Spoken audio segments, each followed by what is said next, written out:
what you want. We've got a mighty hard to listen, but it makes your rage glisten.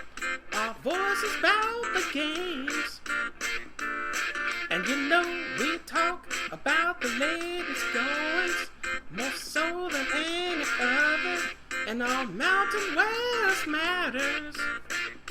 Well, you listen to this podcast too. And you rant about this podcast too. Just a site where Jeremy analyzes some matches and Kiss McCray the britches.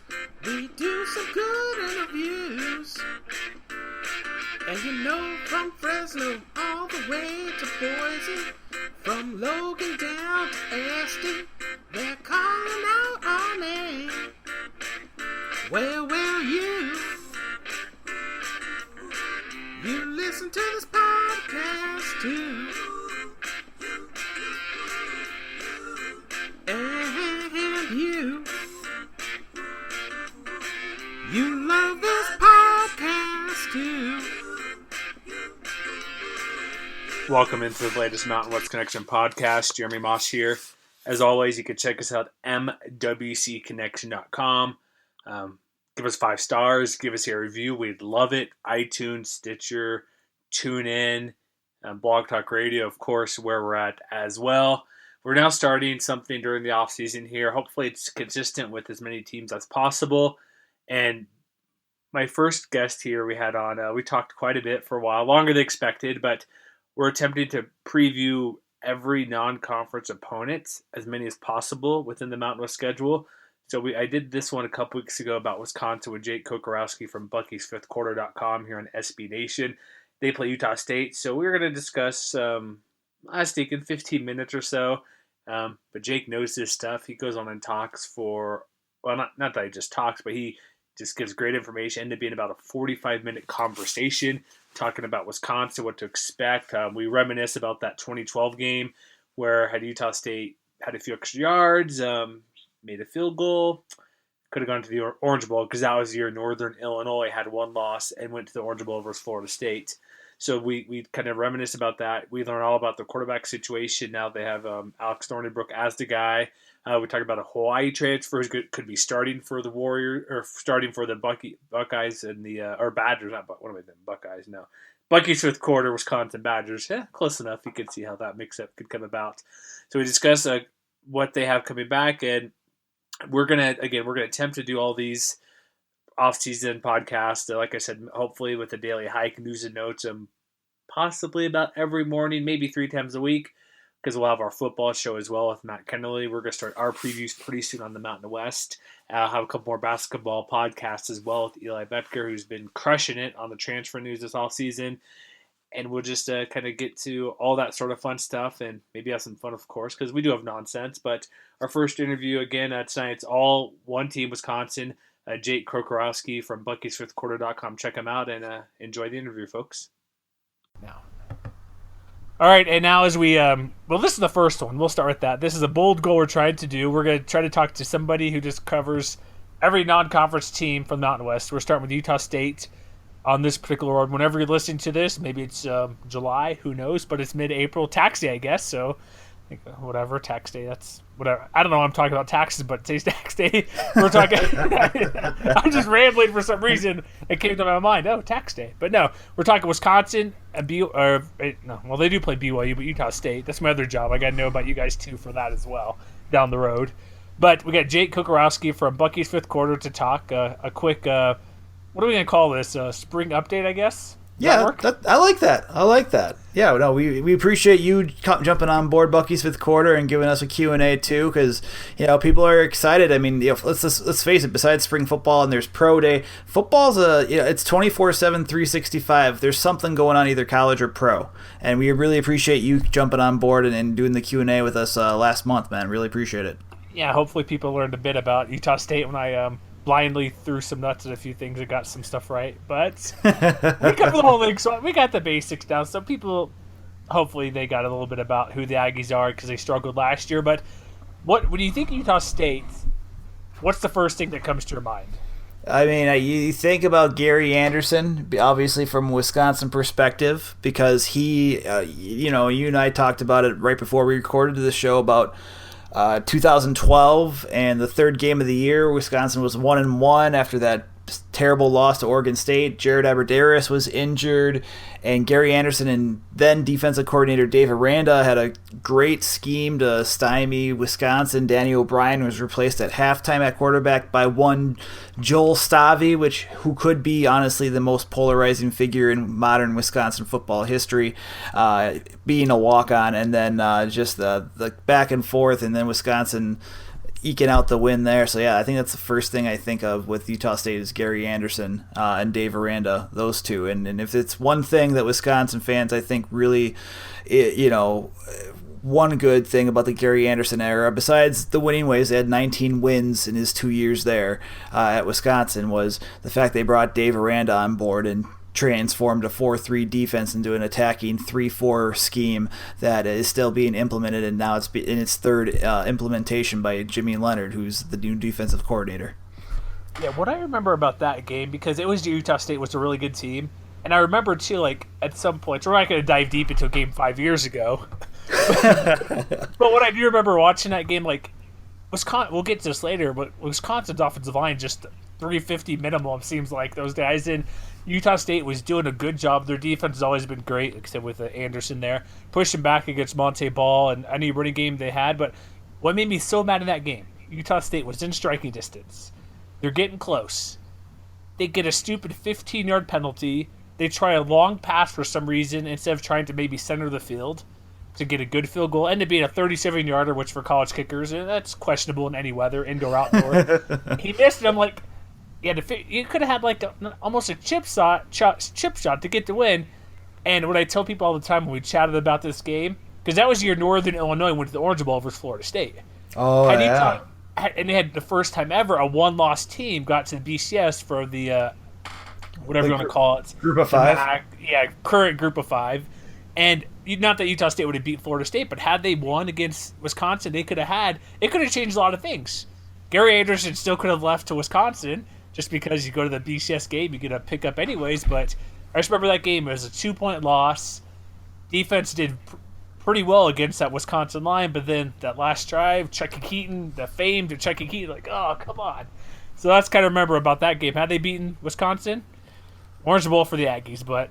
No, it's and that was also with that offensive line. Wisconsin had let Mike Marcus and that offensive line coach go. It was a different type. Paul Christ, who's now the head coach, left from being an offensive coordinator at UW to Pitt.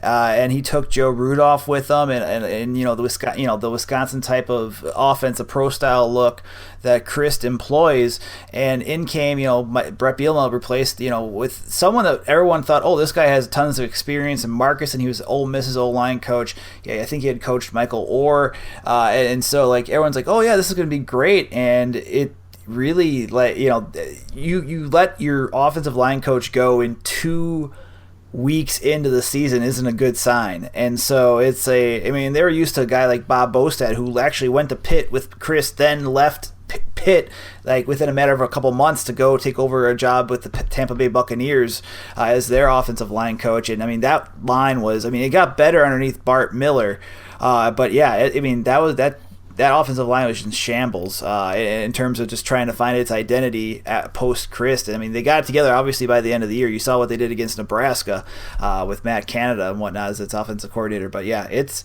crazy, man. It's crazy, like 5 years later, where both programs have gone. Exactly. Utah State's sort of – they're not the 120 out of 120 they were for as an independent leaving the Big West, but they're much better, at least a respectable team at the moment. But let's get to current day football. Nobody wants to get half-day game on game. Yeah, there's a lot of stuff we could go into, but let's start big picture really quick. So what's the main focus? Because their spring is about to wrap up this week, at the end of last third week of April. What's kind of the big overview of what Wisconsin wanted to work on this spring? Yeah, and this is with a lot of people with cover Wisconsin know about, Paul Chryst uses this time, and a lot of coaches do too, but Chryst especially, this isn't a time for position battles necessarily. This is a time for learning where these teams, these players, there's a lot of, you'll see some position shifts, most notably like at free safety right now, where a nickel cornerback in Natrell Jamerson, who was the starting nickel back, their third cornerback before he was injured last year, moves up in as a safety. He'll be the free safety patrolling the back, the third level of the defense, alongside Dakota Dixon, who's the strong safety. So I mean, they'll have those position switches. They had some. That was one of the bigger ones and whatnot. So, but it's also a time for like quarterbacks. They named Alex Hornerbrook the starter.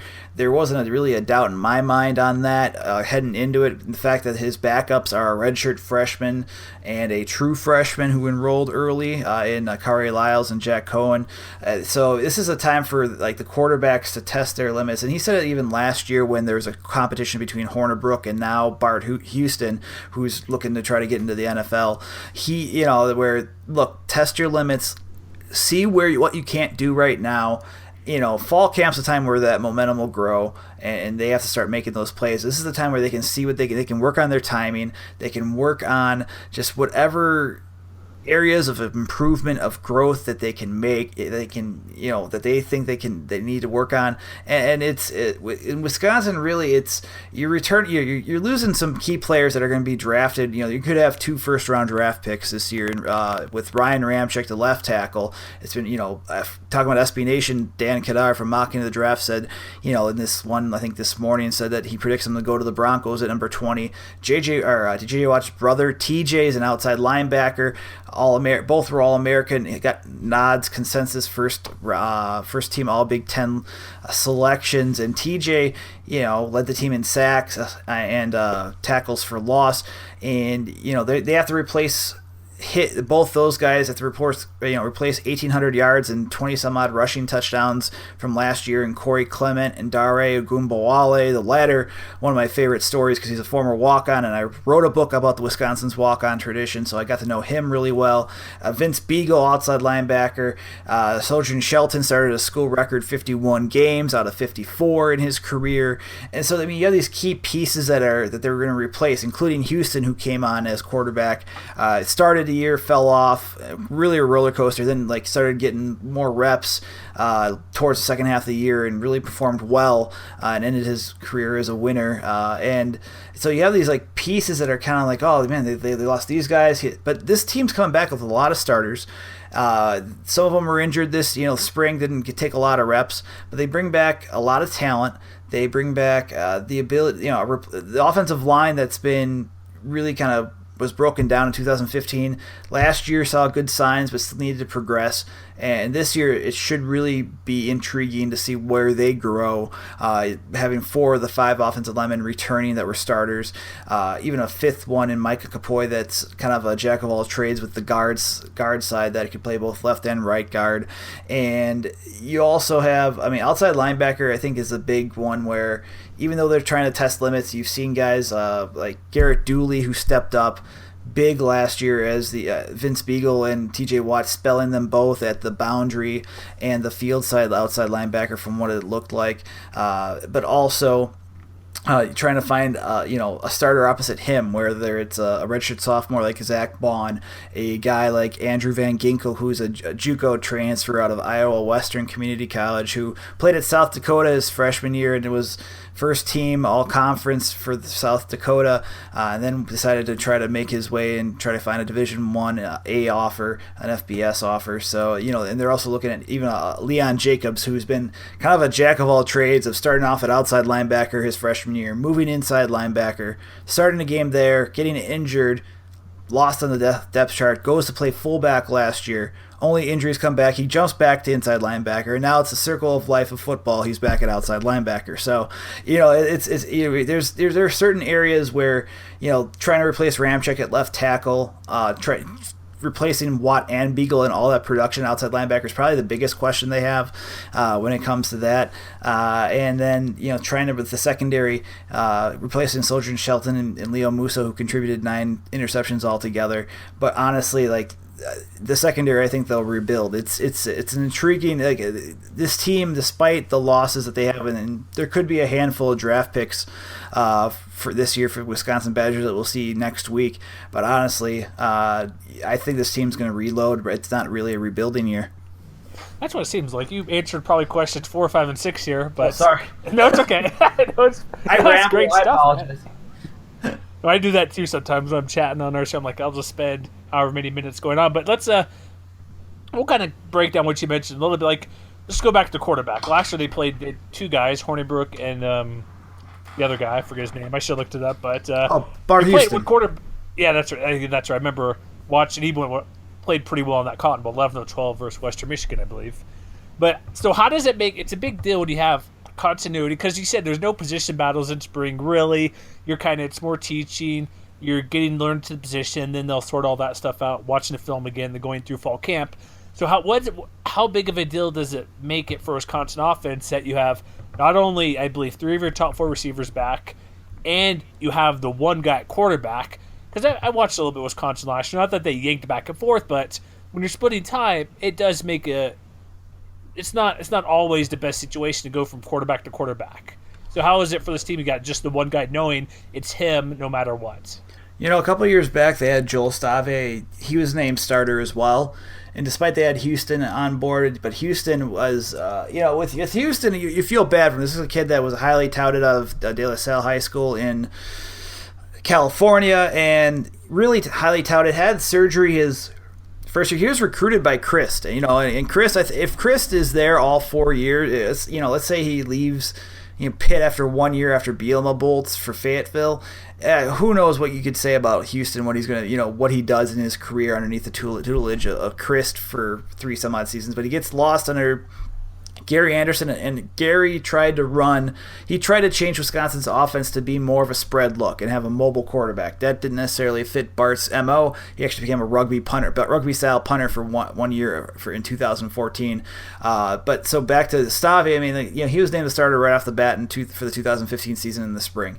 This year, 2 years later, Hornibrook, just the guys behind him, the platoon worked for most of the season. For the Badgers, you'd think it wouldn't, but Paul Christ is a quarterback whisperer when it comes to that, where he's able to get the most out of his quarterbacks, and he's got a great quality control assistant underneath the name of John Budmeyer, a former quarterback himself in the late 2000s, early 2010s, who had his career was cut short due to injury, but was in Chris' offense. But Hornibrook, I think it's only going to help him. He knows he's a starter. It's a confidence builder. He's been working with George Whitfield Jr., the quarterback guru himself, that was working within the Johnny Manziel, Jameis Winston, Andrew Luck, anyone on that note. So Hornibrook knows. And one of the biggest drawbacks with Hornibrook was the fact that he could not,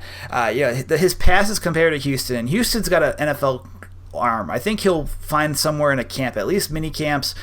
Who knows, maybe up in Canada. But he's got the NFL caliber arm. It's a pro arm. It just took a while, and having three quarterbacks or 3 offenses, systems in 4 or 5 years is a lot for him, for a quarterback to undertake. But Hornibrook, his arm strength wasn't necessarily there. It kind of this seems like that lofted a bit. You've seen that change now, where the first day of spring practice, I'm out there and another media guy nudges me and he goes, "Hey, what do you think about Alex's arm? Like, you think Hornibrook's arm is looking, solid?" And I said, let me take a couple more throws, and you're watching it, and there's a little bit more zip on it. There's a little more strength on it.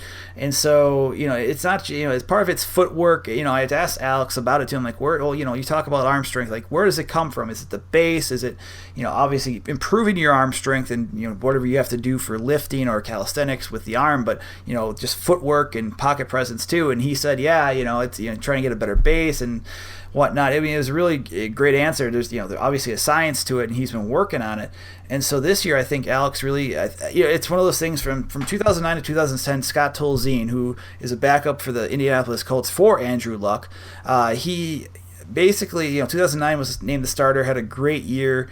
Wasn't great with the interceptions, but in 2010 he completed, if I'm not mistaken, like over 70% of his passes. Had cut down his interception ratio drastically. His interceptions drastically. Was named the Johnny Unitas Golden Arm Award winner, and now he's found at home in the NFL. I think Hornibrook, and he's only a redshirt sophomore, I think he could take that next step where he cuts down turnovers. He's going to have that ability. He's more confident. This could be a huge year for him. And like I said, he's still got 2 more years after 2017, and he could make his name, and as one of the better quarterbacks in Wisconsin history. And this is, he was a late signee too. He enrolled early in 2015, and there's another highly touted quarterback in the class by the name of Austin Kafensis. He was recruited underneath Gary Anderson, but you could see from the first day of spring when you see those quarterbacks throwing that Alex had the better shot underneath Chris, and just with the style of quarterback. And honestly, it's you're seeing this come through, to fruition now. And gosh, man, like I'm high on Hornibrook in terms of that. When it comes to that, I think he's got a real shot to be something special for Wisconsin and lead this team heading into next year. So let me ask you this: like with the running game, like you said, they have to replace Corey Clement, but I've seen places, you and others say, "Oh, they should be fine with all the returning linemen back." Does he need to have that downfield throwing, despite having that much? Because there's so much talent around him. What is that? 7 offensive starters back from last year, approximately, with the linemen, receivers, and he's half a starter, I guess, for Alex there. Does he need that downfield threat? Because not like Wisconsin typically. Maybe you can tell me if I'm wrong. It's obviously running the ball quite a bit. There's not a ton of 25-plus, 30-plus yard passes, not even 20-yard down the field. Do they need him to do that, really? I think so. You saw it last year. That's how he got playing time, is that Bart had the cannon of an arm, but Alex has his ability, and you've seen it throughout spring practice too, where he can put perfect touch and like the placement on the ball and on his passes, and throwing deep, accurate passes to that third level of the defense. He's made those throws, and it's been continuing to see it. You saw it a little bit last year, not too much, where, like, for instance, in the Iowa game, Quintez Cephas, who's a true freshman, who should be the starting wide receiver complementing Jazz Peavy, he made a 57-yard catch, and it was perfectly thrown that you could get underneath. Cephas caught it, running underneath it, and then almost scored off of it.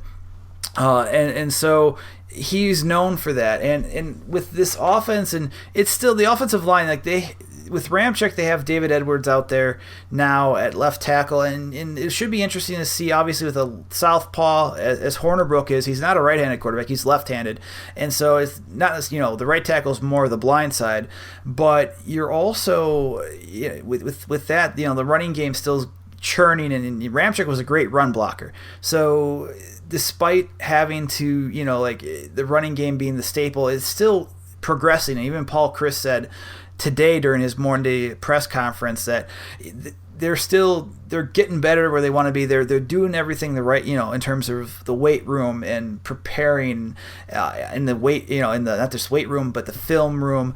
At practice, he's on all 3 levels there. They're doing everything they can. They still have work to do.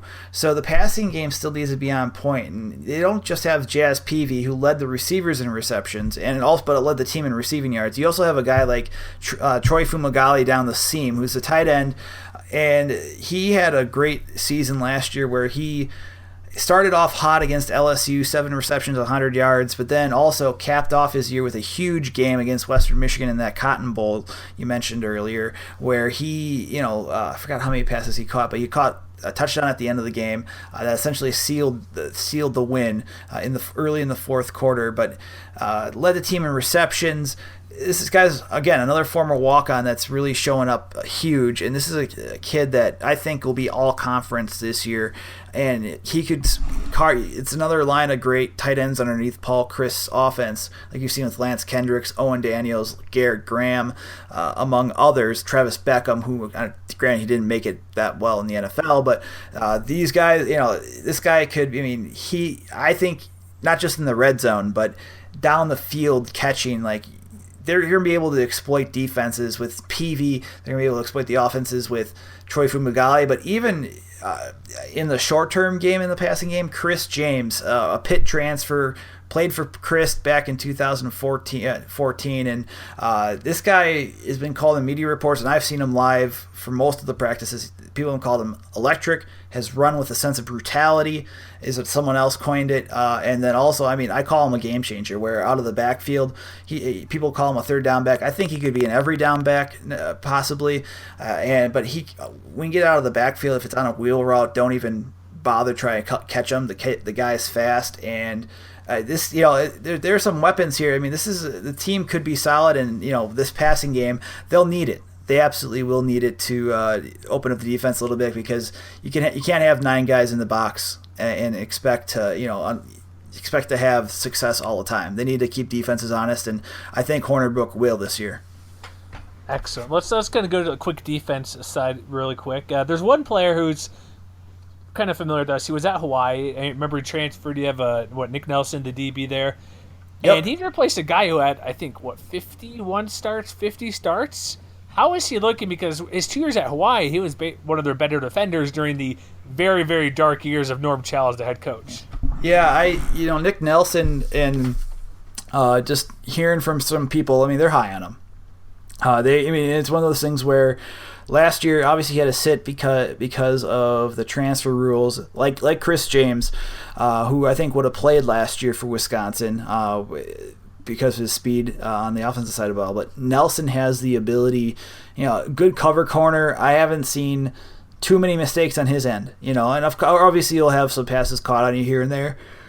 But really, this, from what I've seen in the spring, he's been really solid. I know I think the coaching staff's really high on him. Instantly, an article on UWBadgers.com said he's the expected starter.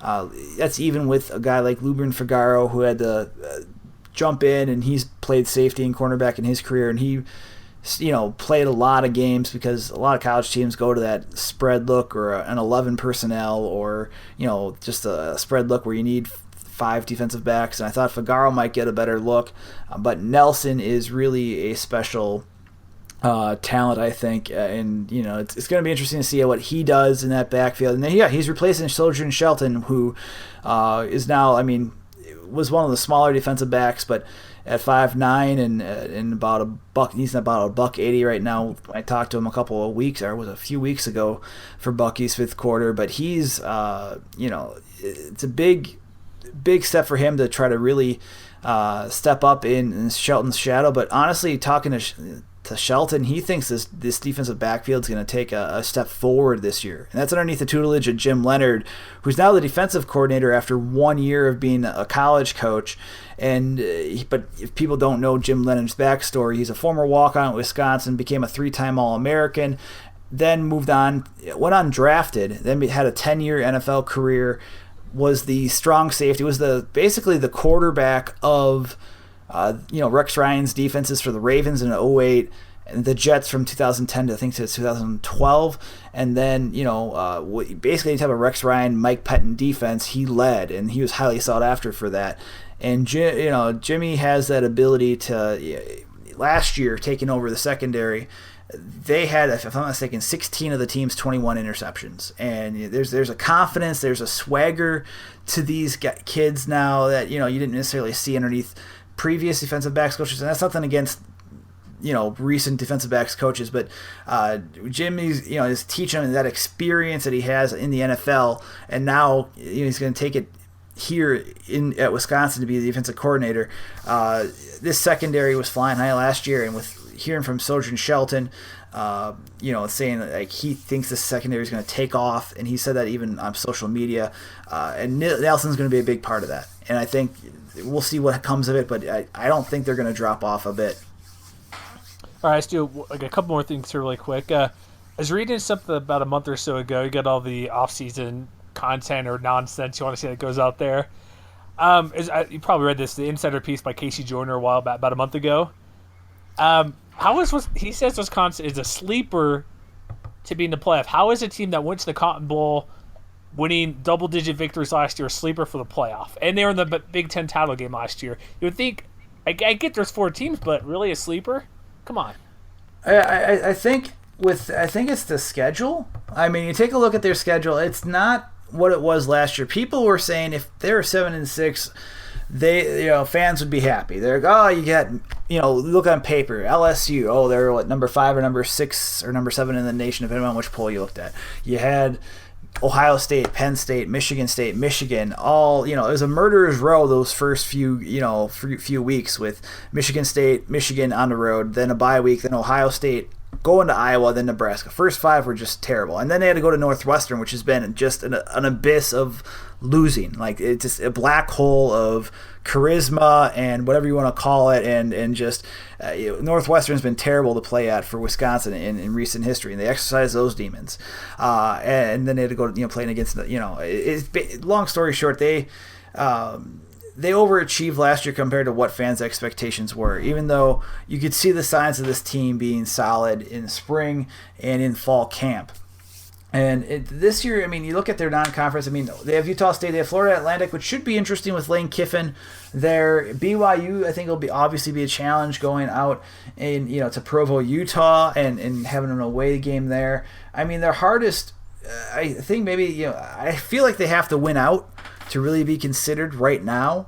Until I see, obviously this is on paper, right? But, of course.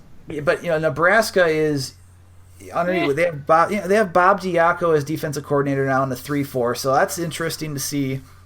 And that's one thing in Nebraska. They have the their, what do they call them, the black shirts, and the defense hasn't been that great. And you can see that in the 2012 Big Ten championship game, but that's a different story underneath Bo Pelini. But when they hung 70 up on them, but this is I think that's going to be a tough game. You're looking at this year. I somehow feel like Illinois is going to be a little pesky with Lovie Smith. I mean, I'm not saying they're going to win, obviously, but I think Wisconsin will win. But I'm interested in seeing how Lovie Smith turns around the Fighting Illini. But, Iowa's always tough just because it's a rivalry game. But Michigan, I mean, the last 2 games of the year are really going to decide it, where obviously Michigan's replacing how many starters that are now probably going to play in the NFL starting in 2017. So they have a lot to really try to make up for there. But Michigan's going to be a tough game. And then you have Minnesota with underneath PJ Fleck. They're replacing their quarterback. Their wide receiver, Drew Wolotarski, was their entire passing game last year. But PJ Fleck is a great motivator. You're already starting to see some things on the recruiting trail, even with Wisconsin target that loved the Wisconsin visit last week, goes up to Minnesota, instantly commits. You're like, what? Where did that come from? And so there's some things going on in Minnesota and even Nebraska, like I said, down the road with Nebraska. So I think that's why maybe the schedule is just not as tough. I mean, if they had the same schedule as last year and then they're like, oh yeah, against these guys, then you're starting to say, okay, if they can win, maybe they were not a sleeper anymore. But I just, I think the schedule is kind of a thing there. But really, they have so much talent coming back, and I think they're hitting it right. Where I think Hornibrook's gonna have a special year. I think this defense, even with Jack Sitchie and Chris Orr, who are 2 inside linebackers that were injured last year, season-ending injuries, they're coming back with inside linebacker could be the most the deepest group that you'll see on this team. I think on all 3 levels, including special teams, I think their punting situation's not being taken care of, and their place kicker, Rafael Gaglianone, is now back and kicking field goals after being out for most of last year too. This team has the ability to go far, and not just a Big Ten championship. Not the schedule. Like, they miss Ohio State, they get Michigan at home, no Penn State. Like, to be honest, it's conceivable at BYU might be their toughest road game throughout the whole year. And they had one issue, maybe the sleeper thing because the schedule, it's obviously a great schedule, Big Ten, but not overly tough because home games are favorable. You miss a couple of the big teams of their division. Their buys early. The only concern I really have is their buys in week 4. That's it. That's the only issue I'd have. They play their complete conference slate starting with Northwestern the rest of the way. That's the only downside I see to their schedule because you get Iowa, Michigan, Minnesota the last 3 weeks, but I don't know. I just thought sleeper's kind of an odd term after looking through who they have back, who they're playing, but they'll be in the mix for sure. So one last question, since it's we're making us middle of April, like I said early on, my rambling about tax day. What's your stupid prediction for this game right now when we still have 4 months left? I mean, I think Wisconsin will. I'm really high on. I mentioned Chris James, and I mentioned another guy I didn't get a chance to mention, but he contributed last year, Bradrick Shaw. It could be. I mean, UWBadgers.com. There's an article there called them Thunder and Lightning. I think the running game is going to be phenomenal this year. When you add in like an edge type run like you have with the Jazz sweep with Jazz P, or they call it the Jazz sweep here. It's a jet sweep. It's a flanker sweep, fly sweep, and they run it really well with a guy named Jazz Peavy. I think it'll be a tough game for Utah State. I'll probably say like a 42-10, 42-13 Badgers. I think fair. this. It's nothing against Utah State. I really feel this Wisconsin team without injuries. Now, here's the key thing with this too. Let me tell you about this, Jeremy. Where if Alex Hornibrook's injured, it's sort of like how Russell Wilson was with the Badgers in 2011. If he's injured by any stretch, that team in 2011 is not where it is. And I think with Hornibrook, and obviously I'm not trying to put him on the same pedestal as Russell Wilson. I'm just saying the people behind them, because Russell Wilson that year, John Budmeyer, who's now that quality control coach for offense, he was injured, so he's the only other guy with game experience. They would have had to go to if I'm not mistaken, it was a redshirt freshman that named Joel Brennan that did not have any experience, and he transferred out of the program after 2012. So if they don't have I think Kari Lyles and Jack Cohn will develop into great quarterbacks for Wisconsin, and they'll compete maybe next year or the year down the line against Hornibrook. But Hornibrook's the guy, and if your quarterback goes down, it's going to be it'll be it's worst case scenario. I mean, that offense that changes everything. So I think they win 42-13. This team, depending upon what happens going forward, this is a team that could maybe lose. They could go, in my opinion, undefeated, but like I said, they have to go to BYU, they have to go to Nebraska, and they have to face Iowa, Michigan, and Minnesota to end out the year. It's probably three of their arguably hardest opponents outside of Nebraska. Even though Northwestern will be good too. So it's or decent in the Big Ten West. It's not Ohio State or Michigan State or for that matter, or Penn State for that matter too. But this team could be special, and I think they start out off on the right foot on a Friday night. Yeah, I think right now, if you look at some early stuff like the S&P, it's 22-point margin of victory. I'm like, that sounds conservative, I think, a little bit, because Utah State, they do have a new OC in David Yost, who was at Missouri forever and Oregon. It's a new offense. They do have some decent returning receivers. Like they have Is Rayshawn Lewis? Ray Lewis's kid is at Utah State, and he's done some pretty good things. They have one of the best names, Ronquavian Tarver at wide receiver. It's like the guys from the Key and Peele sketch for the North and South team. Like, really? That's the name you have. But that's the only way I could see them doing something decent, because they do have some pretty good receiver talent, and Kent Myers is a senior QB. But this isn't the defense of old with Gary Anderson there. Defense has just been a mess the past year or two, and so I don't think it's going to be close. But their only chance to score some points is if those receivers, they have enough of them where they could break something off. But that's about it. But my goal right now, at least for Utah State fans, if it's within 3 touchdowns, give yourself a pat in the back. Sorry, but it's true. Come on. No, it's a tough environment. It's Wisconsin Camp Randall. There was a big stink too, by the way, where the Big Ten's doing some Friday night games. Friday. And it's a high. Usually it's reserved for high school games. It's only one game. Wisconsin said they'd only do it. I think if I'm not mistaken, they had said like the first game of the year. They're not doing anything like that for the rest of the season, so it shouldn't be a big deal for like the WIAA here. But it caused a bit of a big stink, because obviously they have to move the games to Thursday night for the kids. It is like, if I'm not mistaken, I think it's Labor Day weekend then. Yeah. So it is they're going Friday night. It'll be on probably Big Ten Network, or maybe on ESPN. We'll have to take a look on that. But or even Fox News in place, right, this year?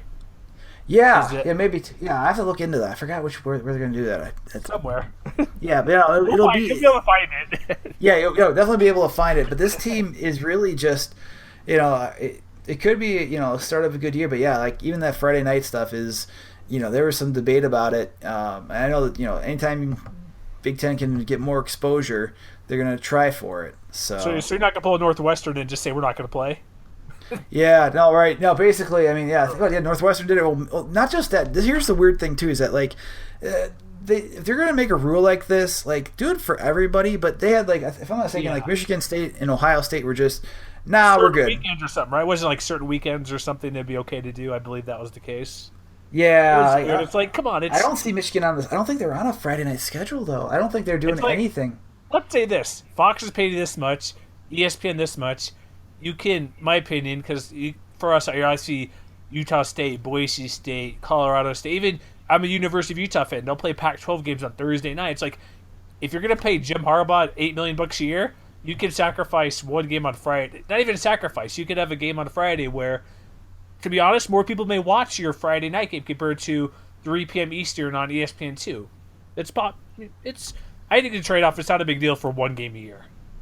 Yeah, I think if you do it early enough, especially for Wisconsin, like, it's tough. Like, I just don't know, like, on Friday nights, let's say, for recruits for those other schools that are doing the Friday night games, like, those are the same times you're trying to get your recruits to, for official visits. And a Friday Night Lights game is always fun. Like, that's where Wisconsin last year, they had, again, Ohio State at night. They had Nebraska at night. Those were two of the big recruiting nights for those. Wisconsin spring game, though it brings in a lot of the commits, and Wisconsin already has, if I'm not mistaken, like eight verbal commitments right now. So they'll be at the spring game. It's not like Nebraska where they just had 3 or 4 guys commit on the spot, and you have a sellout crowd. Wisconsin, if they get above 10,000 fans at the spring game on Friday night, they'll be happy. That'll be happy. It's just not a big thing compared to the Ohio State, which quote unquote sold out, or Nebraska or other places where and whatnot. So having a Friday night game like this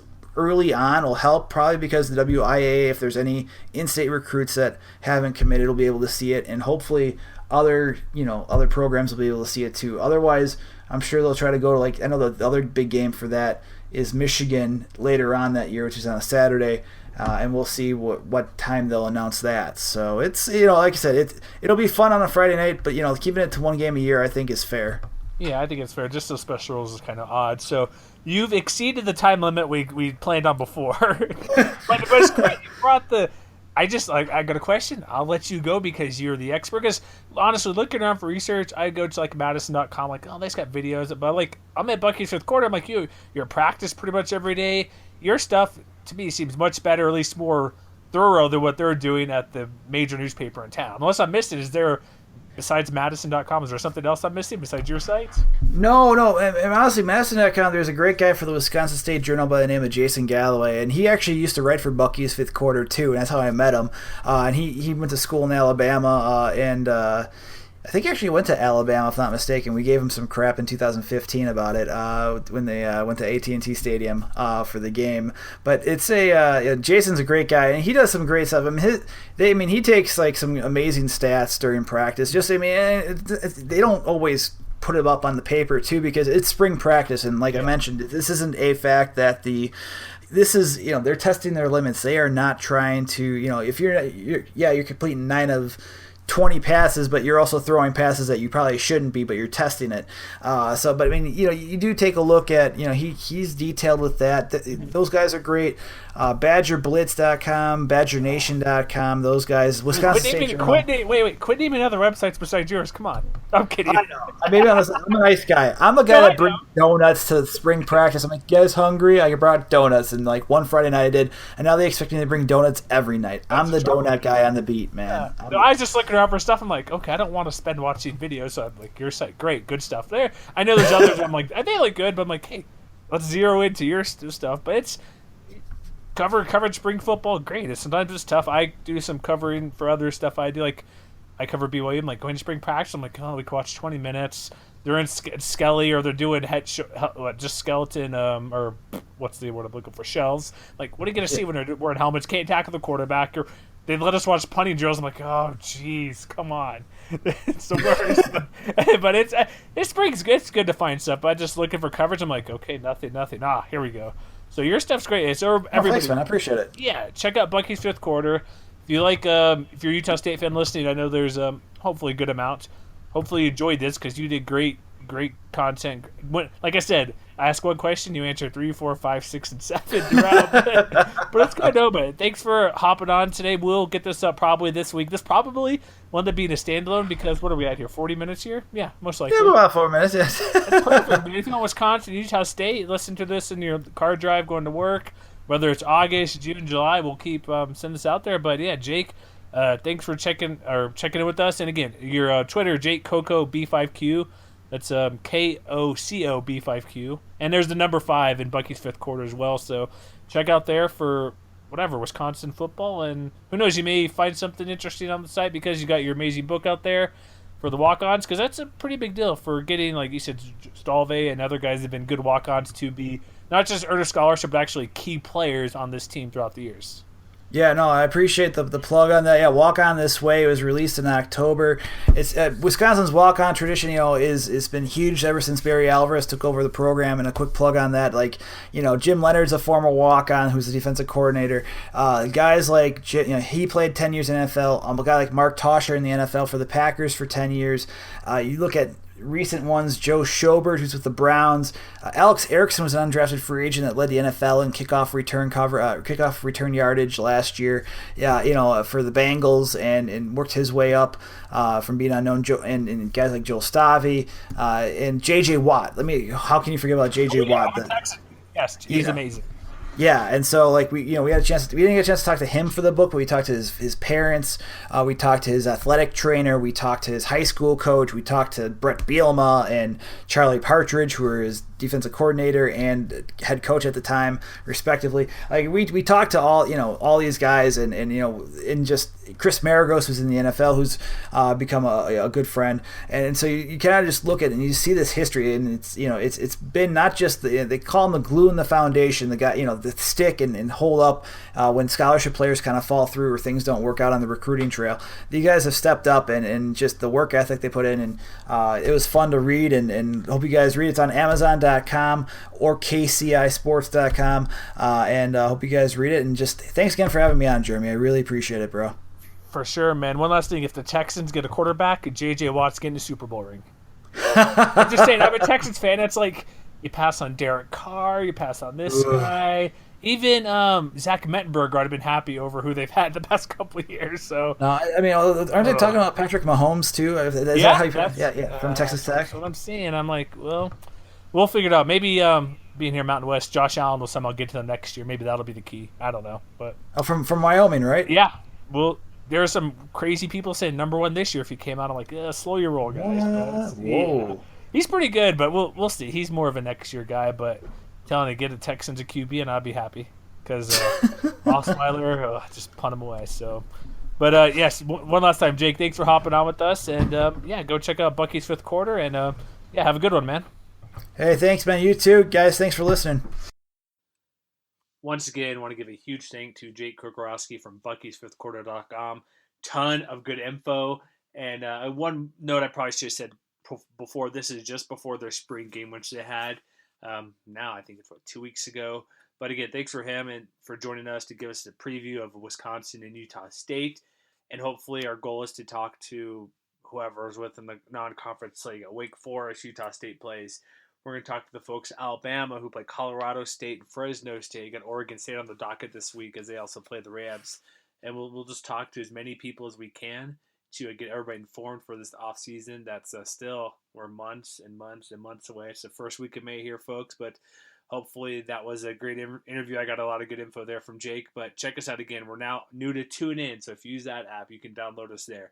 We're on Stitcher, we're on iTunes, obviously Blog Talk Radio. And again, to help us out a little bit, we have some sponsors. We mix them up in the credits on the show notes. So if you want to get a good deal on certain things, we have food stuff, or have ticket stuff up and down. We'll have a magazine stuff for digital magazine, different types of options for a deal for you guys out there. So hey, help us out. That'd be great. Again, click on the links on Blog Talk Radio. Hey, you can play the show and mute it if you'd want. That's fine too. I don't care. Just we love that you listen to this show. That's what we like, and help us out a little bit. Maybe we have something you like as well in return, so that'd be great. Tell 2 friends. Tell a couple of friends about the show as well. Even if you think we're just okay, let them know as well. But that was our show tonight. Thanks again for Jake Kocorowski. Check them out at buckysfifthquarter.com for everything Wisconsin. And thanks for listening, folks. And as always, yes, we're biased against your team.